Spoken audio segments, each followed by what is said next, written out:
আইপিএলে শুধু মুস্তাফিজ দল পেলেও এবার পিএসএল এ দেখা যাবে বাংলাদেশের একাধিক তারকাকে। নতুন নিয়মে দল পেতে পারেন একাধিক টাইগার ক্রিকেটার। বিশেষ করে লাহোরে থাকতে পারেন রিশাদ হোসেন, সাইফ, লিটনরাও আছে বেশ কিছু ফ্র্যাঞ্চাইজির চাহিদার মাঝে। পিএসএল এর নতুন নিয়ম এবং দল পাওয়ার সম্ভাবনায় থাকা টাইগার ক্রিকেটারদের নিয়ে বিস্তারিত জানবো রিপোর্ট। আইপিএলে 9,20,00,000 রুপিতে দল পেয়েছেন মুস্তাফিজুর রহমান। রেকর্ড দামে নিলামে তাকে নিয়ে কারাকারি হলেও বাকি টাইগার ক্রিকেটারদের অবস্থা ছিল শোচনীয়। তাসকিন আহমেদ অবিকৃত থাকলেও নাম ওঠেনি বাকি 5 জনের। তবে হতাশ হওয়ার কিছু নেই, এবার পাকিস্তান সুপার লিগে দল পেতে পারেন বেশ কিছু টাইগার ক্রিকেটার। টুর্নামেন্ট ঘিরে নতুন নিয়ম প্রণয়ন করেছে পিসিবি, যার সুবাদে আসরে ডাক পেতে যাচ্ছেন রিশাদ হোসেন, তাসকিন আহমেদরা। সময়ের সাথে সাথে ফ্র্যাঞ্চাইজি টুর্নামেন্টগুলো চাহিদা বাড়ছে বাংলাদেশি ক্রিকেটারদের। চলমান আইএল টি20 লিগে নাম আছে 3 জনের। বিগ ব্যাশে খেলছেন রিশাদ হোসেন। এছাড়া কিছুদিন আগে আবুধাবি টি10 লিগে খেলে এসেছেন সাইফ হাসান ও তাসকিন আহমেদ। তেমনি এবার পাকিস্তান সুপার লিগে দেখা যেতে পারে কয়েকজনকে।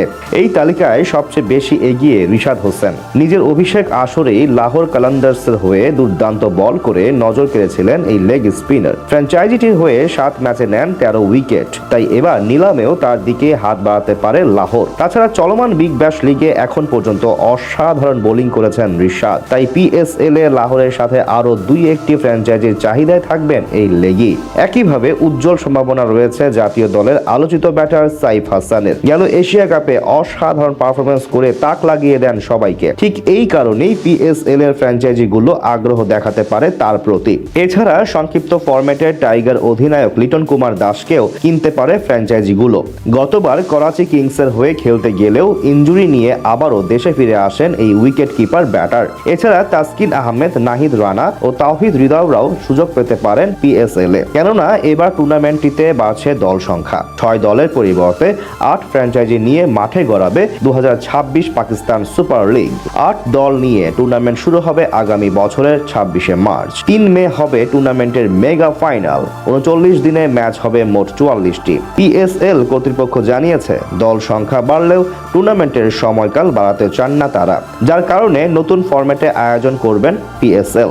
নতুন ফরম্যাট অনুযায়ী প্রথম পর্বে হবে সিঙ্গেল লিগ। প্রথম পর্বে প্রতিটি দল একবার করে একে অপরের মুখোমুখি হবে, যার সুবাদে প্রত্যেক দল সমান প্রতিযোগিতার সুযোগ পাবে এবং সেখান থেকেই পরবর্তী পর্বের সমীকরণ নির্ধারিত হবে। এরপর হবে সুপার 4।